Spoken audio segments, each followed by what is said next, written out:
समय साल परमाणु की 38वीं गाथा आरम्भ करना।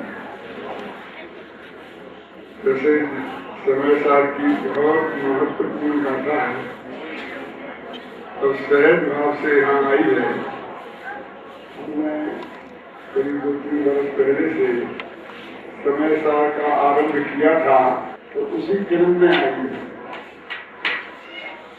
ये सब टीवी पे जाता है, जाने वाला है, तो वो क्रम से तैयार रहे इस दृष्टि से भी एक जगह समय साल का पूरा आदि से लेकर अंत तक वो अपने पास उपलब्ध हो जाए तो बहुत अच्छा है। इसलिए इस 38वीं गाथा कोई स्पेशल यहाँ के लिए नहीं ली है, लेकिन हम सबका महाभाग्य है कि सहज भाव से ही ये महत्वपूर्ण गाथा है। जीवादिवादी का चल रहा है और उसमें भावक भावों से और गिरे भावों से भेद विज्ञान अंतक कराया। 36वीं गाथा में कहा था कि भगवान आत्मा भावक भावों से भिन्न है, और 37वीं गाथा में कहा था कि भगवान आत्मा गिरे भावों से भिन्न। अब आप कहते भावक भाव क्या है? आत्मा में उत्पन्न होने वाले मोह राग जिसके परिणाम हैं उन्हें भावक भाव कहते हैं। क्यों कहते हैं, कैसे कहते हैं, उसके विस्तार में भी नहीं जाऊंगा। और सारी दुनिया है उन्हें देह कहते हैं, जो हमारे ज्ञान में जानने हैं। तो ये भगवान आत्मा में उत्पन्न होने वाले मोह राग द्वेष भावों से भी भिन्न है और जगत में जितने पदार्थ हैं उनसे भी भिन्न है। जिसे इस रूप में कहा था कि राग आदि मेरे कुछ नहीं, मैं एक ज्ञायक भाव हूँ। वर्णादि मेरे कुछ नहीं, मैं एक ज्ञायक भाव हूँ। तो दोनों प्रकार के भावों से आत्मा को भिन्न बनाता है। जैसे छेड़ाला में कहा है, वर्णादि अनुरागादि निज भाव को न्यारा किया। तो वर्णादि में आ गए के भाव और रागादि में आ गए भावक भाव। समय साल के कलश में भी आता है, वर्णा त्यावा मोह रागा दयोवा सर्वे भावा। वर्णादि भाव और रागादि भाव, ये सभी भाव इस भगवान आत्मा से इस समय साल में अभी 38वीं गाथा के बाद जो गाथाएं आएंगी उनमें इन्हें 29 भागों में बांटा है,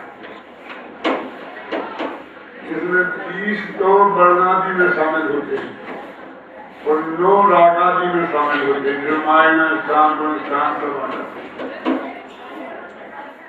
इसको ऐसा भी कहीं वर्ण से शुरू होता है और गुण स्थान पर खत्म होता है, तो कहते हैं वर्णादि गुण स्थान पर्यंतम, ऐसा भी होता है। इन सभी भावों से भगवान आत्मा भिन्न है। ये बात बहुत विस्तार से 37वीं गाथा तक समझा के आए हैं। अब 38वीं गाथा में कहते हैं कि मैं कौन, ये तो मुझसे भिन्न है, तो इनसे भिन्न फिर ऐसा मैं हूँ कौन? तो कहते हैं अयम को खलु शुद्धो प्राण दंशन मरियो सदा रूढ़ी न विकथ्य मध्य कृतरी परमाणु में तमदी। कि मैं शुद्ध हूँ, मैं ज्ञान दर्शन से परिपूर्ण हूँ और मैं अरूपी हूँ। इसको छोड़कर अन्य कोई पदार्थ परमाणु मात्र भी में गाथा का सीधा सच्चा बना कि मैं एक हूँ, मैं शुद्ध हूँ, मैं ज्ञान दर्शन से परिपूर्ण हूँ, मैं अरूपी हूँ।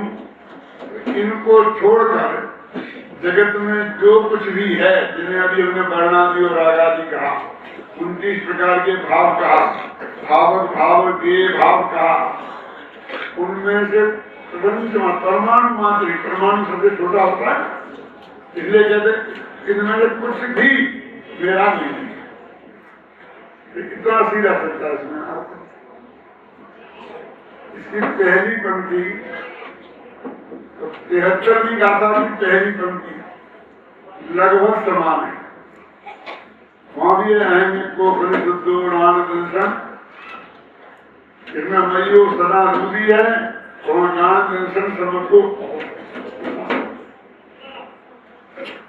लेकिन गजब की बात तो ये है कि कोई अमृतचंद्राचार्य टीका लिखने वाले इस गाथा में जो एक शब्द का अर्थ करते हैं, वो अर्थ उस गाथा में नहीं करते।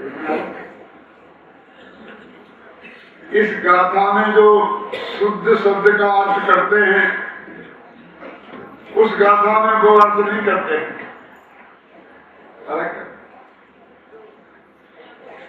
इस गाथा में जो मेरा मतलब कहने का अर्थ है कि क्यों ऐसा होगा, जब शब्द एक है, विशेषण एक है, लिखने वाले आचार्य एक हैं और अर्थ करने वाले आचार्य भी एक हैं, तो ये अंतर कैसे? तो अंतर अधिकार का है, ये जीवाधिकार है और वो कर्ता कर्म अधिकार है। जीवाधिकार में पर से भिन्नता को शुद्धता कहा, भेद को अशुद्धि कहा, अभेद को शुद्धि कहा, और कर्ता कर्म अधिकार में सकल कारक चक्र की प्रक्रिया से पार, जो कारक चक्र की प्रक्रिया से पार, मैं करता, मैं कर्म, कोई किसी का करता नहीं, क्योंकि कर्ता कर्म अधिकार में कर्ता कर्म का निषेध करने वाला किया। और यहाँ पर था ये मैं नहीं हूँ, ये मेरे नहीं, वहां था मैं इनका करता नहीं हूँ और मैं इनका भोगता हूँ। तो यहाँ ये मेरे हैं, मैं इनका हूँ, इसको अशुद्धि बताया, और वहां मैं इनका करता हूँ, मैं इनका भोगता हूँ, इसको अशुद्धि। ये अमृतचंद्र की विशेषता है, क्योंकि मूल गाथा में तो वही अर्थ है, और वही हम अर्थ करते तो कोई प्रश्न भी खड़ा नहीं होता।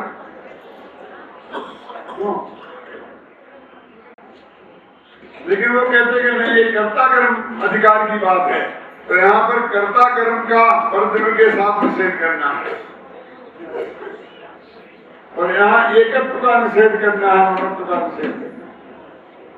तो इस तरह ये गाथा अत्यंत महत्वपूर्ण गाथा है, जिसमें आत्मा का पॉजिटिव स्वरूप बताया गया कि मैं क्या हूँ। अभी 39वीं गाथा में भी कहेंगे,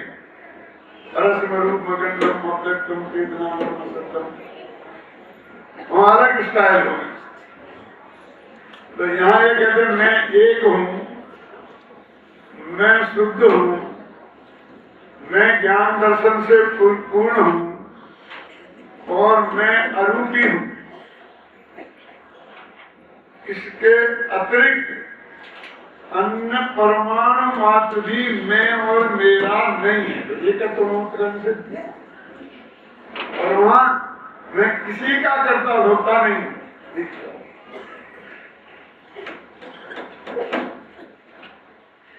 इस गाथा का अर्थ करते हुए अमृतचंद्राचार्य ने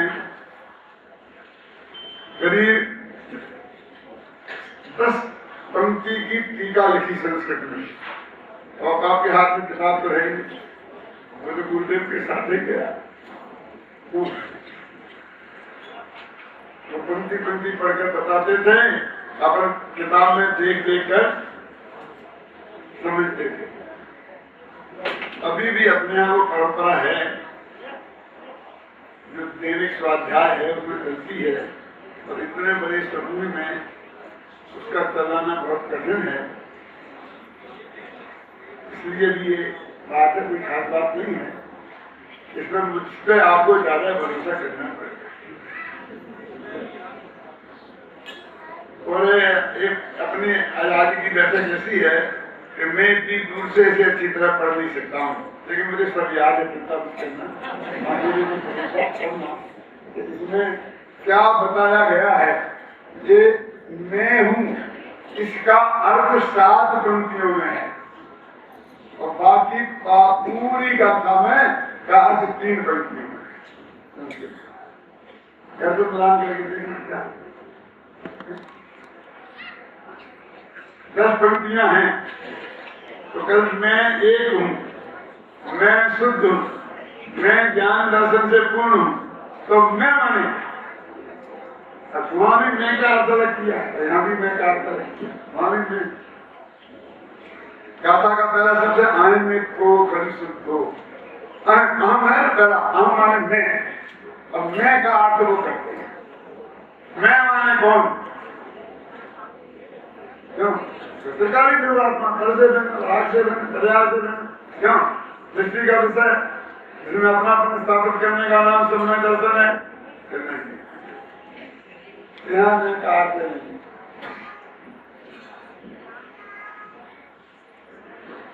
वो क्या कह रहे देखो,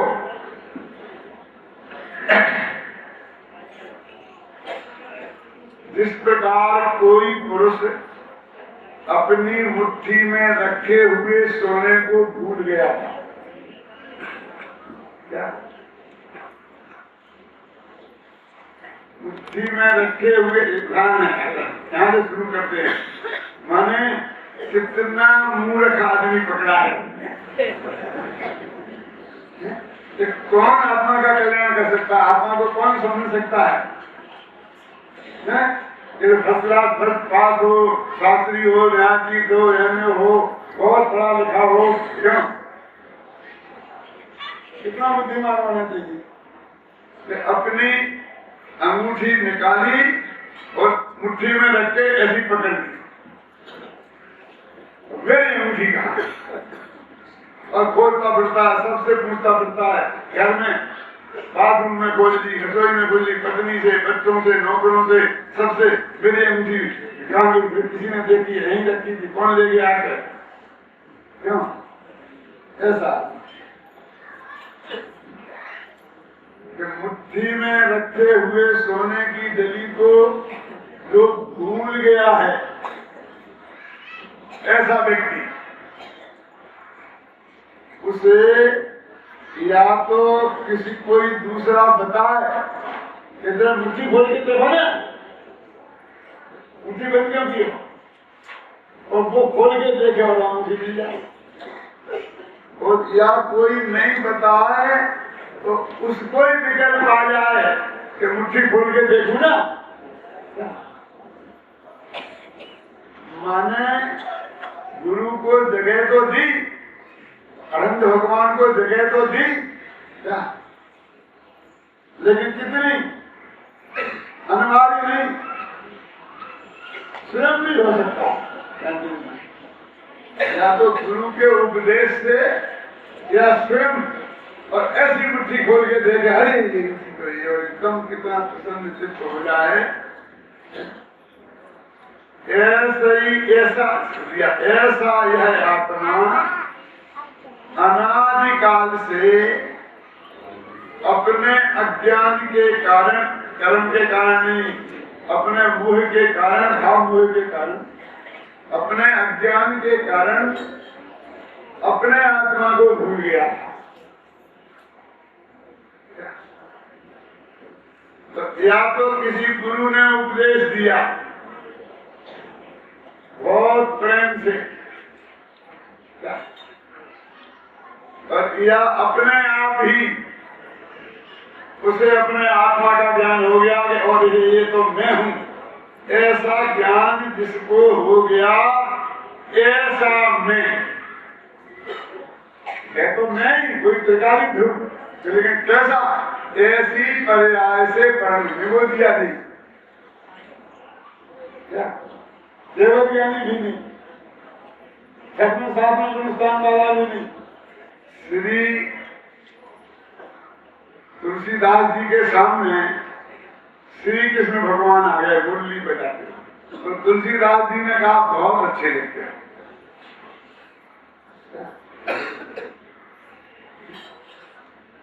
एक ऐसी मुरली बजाते हुए आप बहुत अच्छे लगते हो, पर तुलसी मस्तक तब नवे जब धनुष बाण लेऊ हाथ।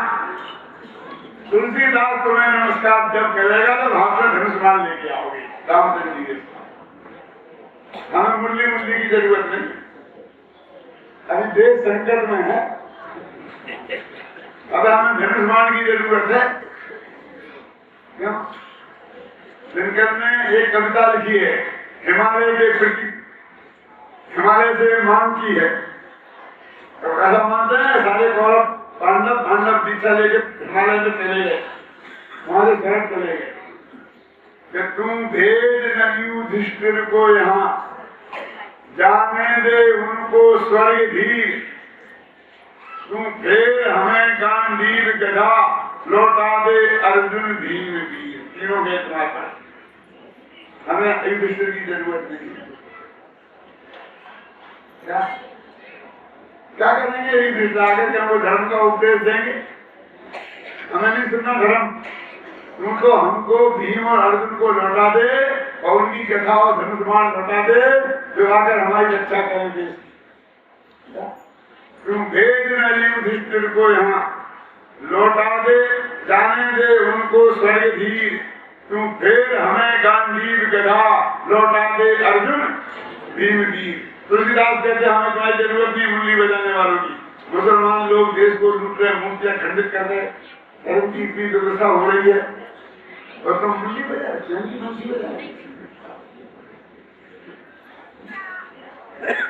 हमें तो धनुष बाण की जरूरत है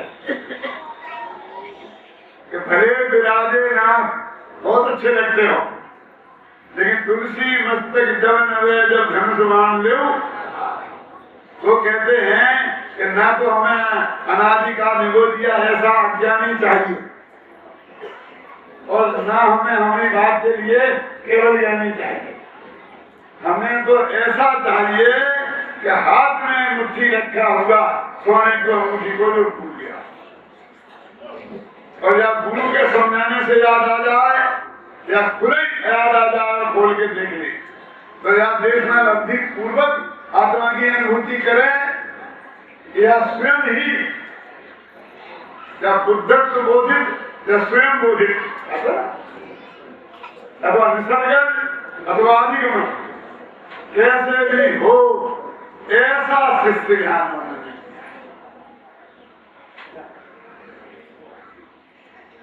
चाहिए। जिस प्रकार कोई पुरुष अपनी मुट्ठी में रखे हुए सोने को भूल गया हो, पर किसी के ध्यान दिलाने पर या स्वयं स्मरण आ जाने पर उसे देखे और आनंदित हो, उसी प्रकार अनादि मोह रूप ज्ञान से उन्मत्तता के कारण जो आत्मा अत्यंत अप्रतिबुद्ध था, अपने परमेश्वर आत्मा को भूल गया था।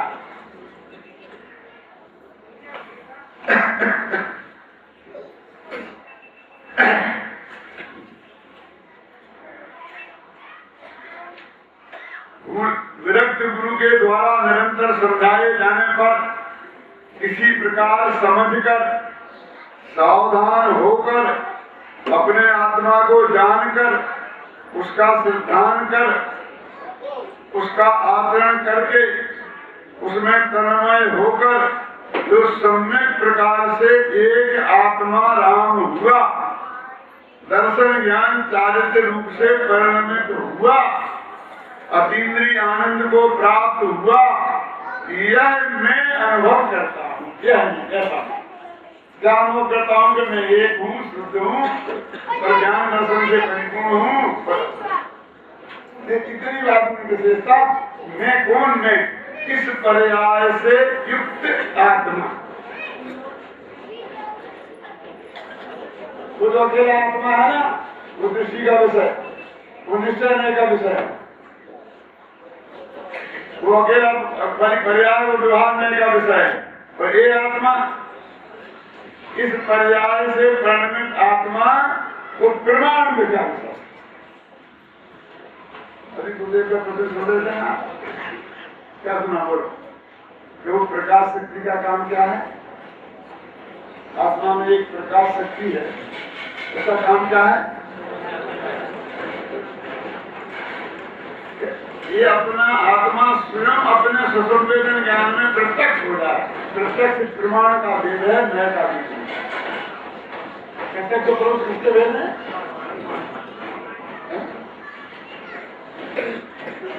ये भगवान आत्मा में एक स्वच्छत्व नाम की शक्ति है और एक प्रकाश नाम की शक्ति है।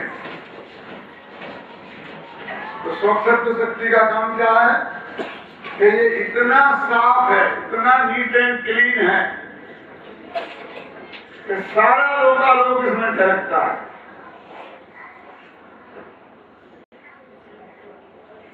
और प्रकाश शक्ति का काम क्या है कि ये इतना नीट और क्लीन है कि इसमें अपना आत्मा झलकता है।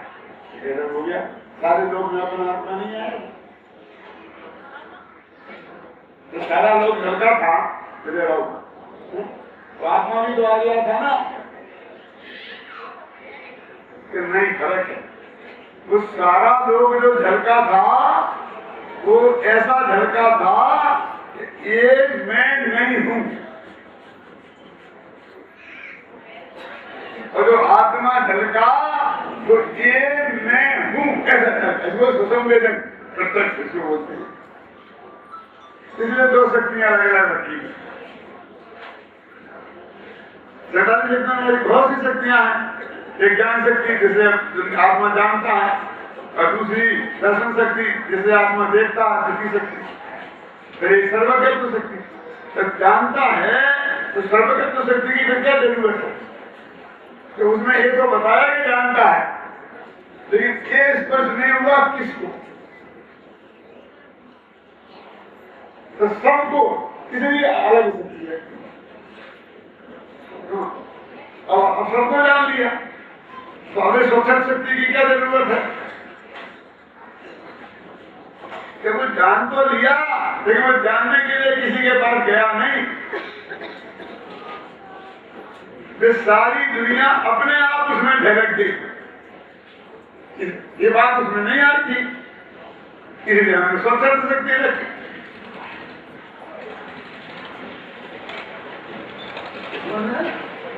एक एक क्वालिटी उसमें अलग अलग बढ़ती जाती है, तो विशेषता बढ़ती जाती है। कहते ज्ञान के स्वरूप को स्रोत करने वाली 10-12 शक्तियां हैं। गुरुदेव का संकेत करो तो वो प्रकाश शक्ति के नाम पर।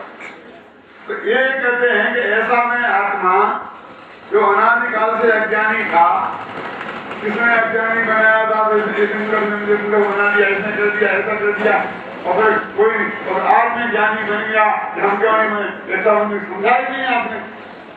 कोई धर्म नहीं, किसी दूसरे के माथे पर नहीं। अपने अज्ञान से अज्ञानी था,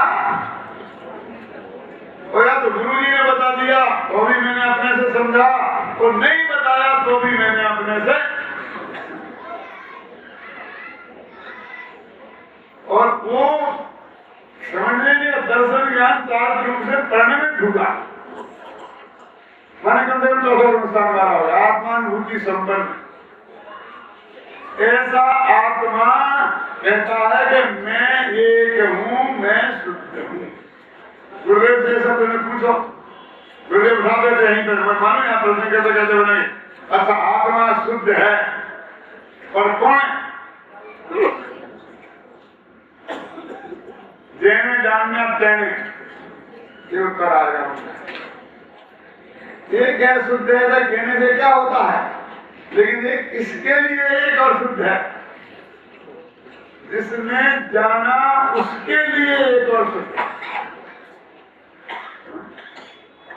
ये अपना इधर का एरिया है ना, ललितपुर के आसपास का, तो वहाँ बहुत पत्थर की खाने निकली अभी, क्या वो गिरे ना,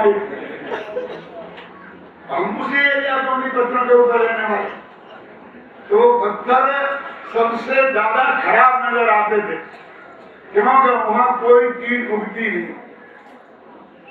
खेती नहीं हो सके, तो किसान बेचारा भूखों मरे और इतना कठोर के तोड़ने से टूटे नहीं।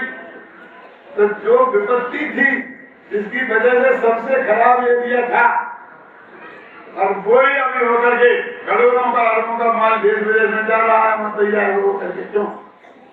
तो वो संपत्ति थी कि नहीं थी? बोलो नहीं बोलो कौन है? जिसने जानी उसको कब? जब जानी तब, जब जानी तब है ना।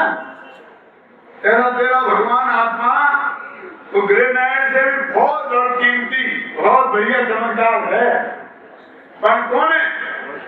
जिसने जाना उसने कब? कि जब जाना तब। तो गुरुदेव की भाषा बोलते बोलते उसका ये कहना सत्य है कि मैं एक हूँ, मैं शुद्ध हूँ।